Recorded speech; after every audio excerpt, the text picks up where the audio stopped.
Good afternoon, everybody. I think we should get started. So, my name is Mark Patterson. I'm the chair of the organising committee for the conference over the next couple of days. So, welcome. This is a great place. I'm sorry about the weather, but as someone said, at least it means that you'll all be staying inside. So that's helpful. It's great that we're in Amsterdam for the first time, in part because OASPA is actually registered in the Netherlands, it turns out. So, so that seems appropriate. And we're delighted to be hosted by the Royal Netherlands Academy of Arts and Sciences. And we'll hear from Theo Mulder in a second. So we're really grateful for their hospitality, and actually the Academy are sponsoring the drinks reception this evening as well. So again, we're grateful for that. A couple of just things to bear in mind. The Wi-Fi details are on this slide, and that'll be up there again in a minute. And also there is a hashtag as well for tweeting purposes, so please do use that if you're going to tweet about the conference. I'd like to say a couple of thank yous. I want to thank the other members of the committee that have organised the meeting, so Caroline Sutton, Katrina McCallum and Liz Ferguson, and especially to Claire Redhead, who many of you know and will meet at the conference, and she'll be popping up and down a few times, I think, to sort the slides out as well, which is helpful. So Claire has done a huge amount to make this work, and just in general make OASPA work, actually. She's the kind of engine room of OASPA, really.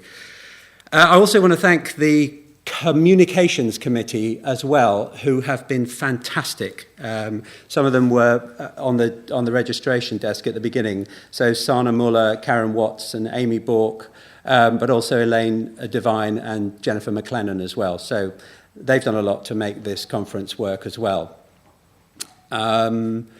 The program, couple of words about the program. Every year we do a questionnaire at the end, a survey at the end to just get some feedback from people. So we pay attention to that. And one of the things that we introduced last year, which we're retaining this year because there was a lot of positive feedback about it, was the show and tell session. So we're going to do that again. And we're also expanding a little bit what we've done with posters as well. So that, again, that was a suggestion. And we will have a series of flash talks, so really short talks at the end of this session, where the poster presenters will have a chance just to essentially just say what their poster is about, and then the posters will be up, I think all the time, will they? But in particular tonight at the drinks reception, which will be just out in that part. So those are just a couple of things I want to say about that.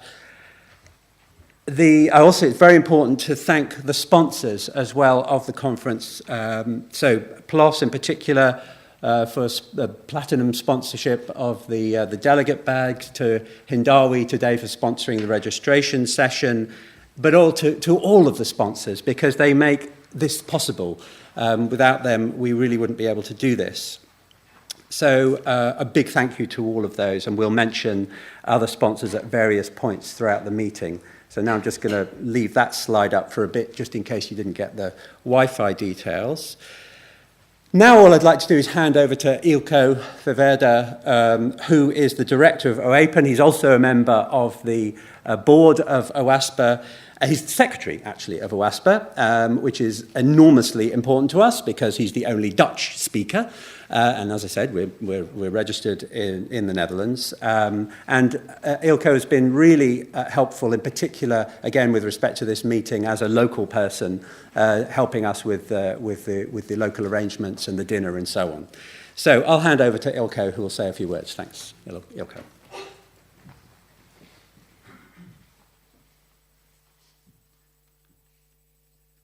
Thank you, Mark. So it's my pleasure to welcome you all on behalf of the board to the Netherlands and to Amsterdam. The reason we're here, Mark already mentioned, is that the Royal Netherlands Academy of Arts and Sciences kindly agreed to let us use this conference venue. We have to be a sort of a related institution or organization to be able to even hold our conference here. I think it's a great location. Also because it's not only a great venue, but it's also right on the edge of the oldest part of Amsterdam. If you just walk a little bit that way, across two canals, you'll walk into the old church, which is the oldest building here in Amsterdam, dating back to 1300.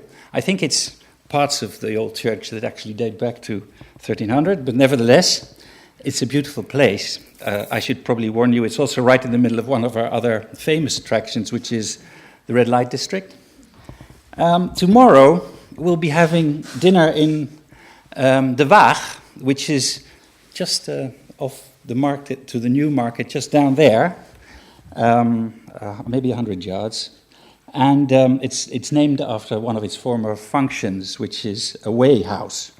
Before that, it was actually built as a gate to the medieval city walls, to the city in the late 15th century. And after a little while, on the upper floors, there were various guilds that were there, and one of the guilds was the Surgeons Guild.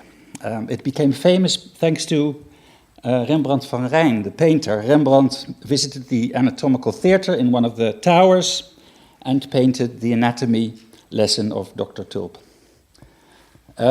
Back to the present and the subject of this conference.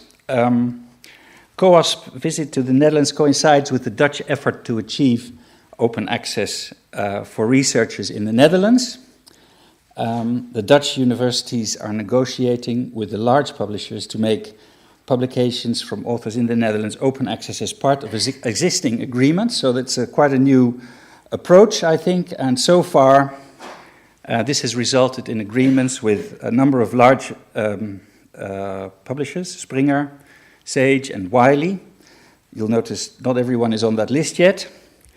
But in addition, next year, in the first 6 months of 2016, it is the turn of the Netherlands to be chair of the European Union, and open access will be an important theme during this presidency. And tomorrow we will hear from Ron Dekker, who is the project manager for open access at the Ministry of Education and Science, about the efforts that the Dutch are the Dutch efforts to achieve open access. I'll leave it there. I hope you'll have a great conference. I hope you'll enjoy your stay here in Amsterdam. I'd like to thank the Royal Academy for allowing to have us here with our conference, and also, of course, the drinks reception once more this afternoon. And now I'd like to introduce Dr. Theo Mulder, Director of Royal Academy Institutes, who will speak about where we are, what the Academy does, and their position on open access.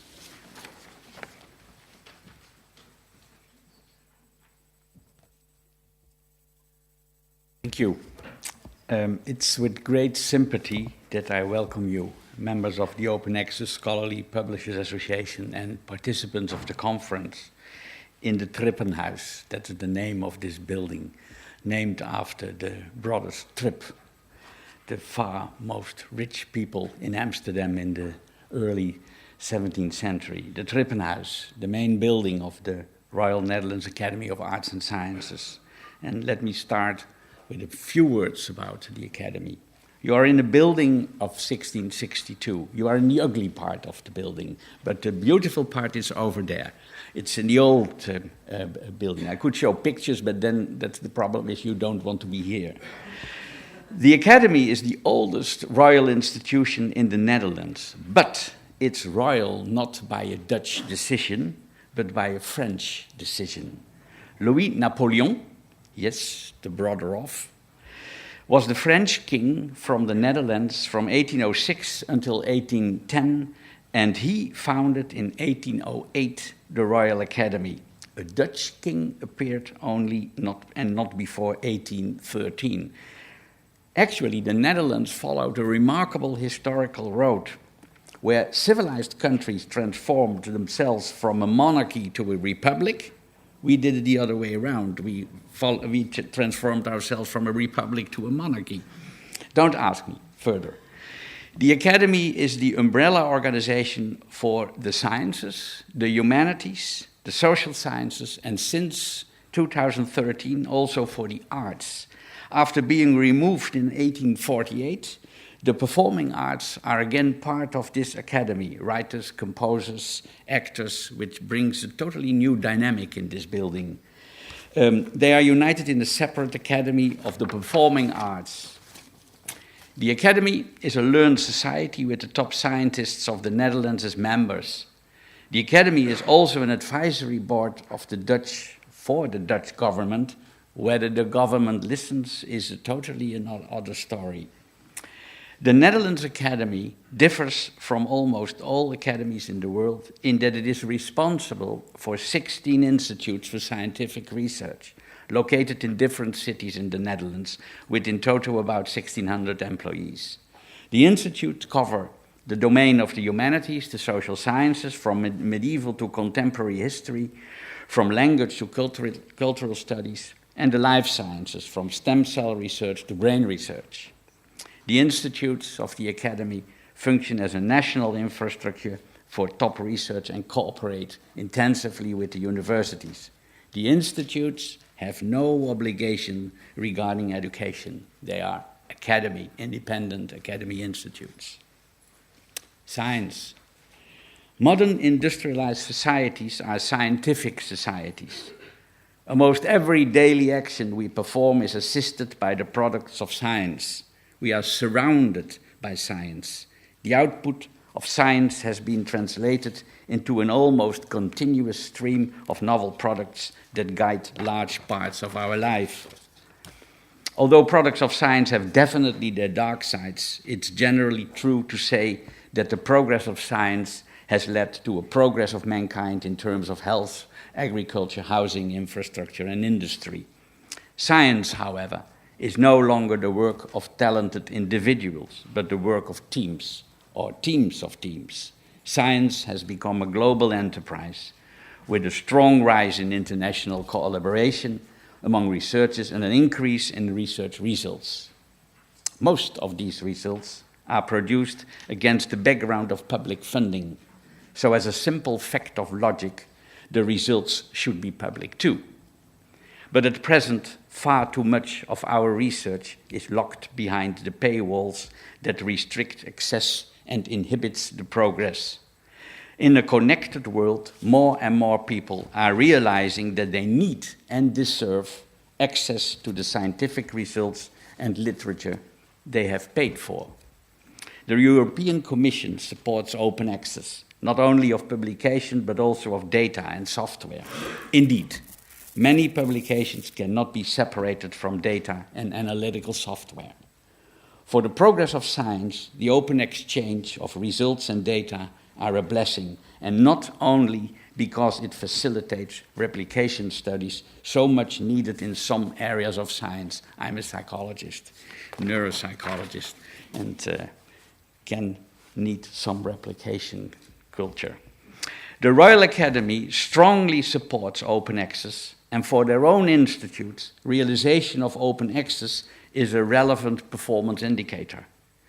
The Academy policy is not only focused on open access of publications, but also on the open access of data. Indeed, publications and data go together as warp and woof. In this, the Academy goes further than many other public institutions in the Netherlands. Some argue that open access helps the reader, but hurts the author, who have to make a sacrifice. But is that true? Authors want to reach a larger audience and a greater impact. Authors who work for royalties may have some reason to focus on the smaller but paying customers. But authors, scholars who are not dependent on their writing income have no reason to compromise. Open access does not threaten publishers. It only threatens publishers who do not adapt. So open access is not an attempt to undermine conventional publishers, but an attempt to advance the interest of research and science. If open access harms the interest of publishers, and I borrow this example from Peter Suber, it will harm the toll access publishers in the way that personal computers harmed the typewriter manufacturers. The harm was not the goal, but the inevitable side effect of technological development. It is often argued that books or monographs differ from shorter academic publications, articles. This is, for example, reflected in the simple fact that the English Higher Education Funding Council has a strong open access mandate, but has deliberately chosen to exempt monographs and other long-form publications from the open access requirement. However, it is useful to realize that it has been shown that open access publishing has no negative effects on book sales. Let me end with arguing that the open access discussion could be a self-solving problem. Indeed, the open access debate could be a rearguard battle that has been already lost by the publishers who remain committed to the old business models. And let me really end with saying, I hope you enjoy the stay in this building and the stay in this city. And excuse me for arranging this weather, but it's not my fault, it's your own fault. Then you had to plan the conference. If you had planned the conference a week earlier, it had been beautiful weather. So, and probably a week later too. Thank you.